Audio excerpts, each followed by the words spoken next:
नमस्ते। हम आप सबको विवाह गीत सुनाएंगे। जैसा भी लगेगा आप लोग ज़रूर बताना। नदिया के तीरे धोबी धोवेला लुगरिया हो, नदिया के तीरे धोबी धोवेला लुगरिया, अरे मोतियन कसड़िया पसारे रे ललनवा, अरे मोतियन कसड़िया पसारे रे ललनवा। घर में से निकरली बेटी हो कवनी देई, घर में से निकरली बेटी हो कवनी दे, अरे लेला पापा मोतियन क साड़ी रे ललनवा, अरे लेला पापा मोतियन क साड़ी रे ललनवा।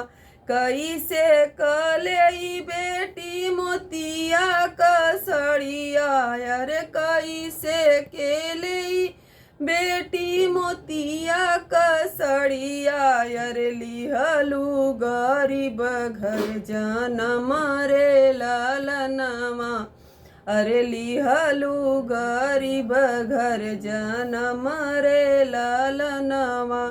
घोड़वा चढ़ल आमई दुल्हे कवने सिंह, घोड़वा चढ़ल आमई दुल्हे कवने सिंह, चल धाना हमारा तू दे सरे ललनवा, अरे चल धाना हमारा तू दे सरे ललनवा।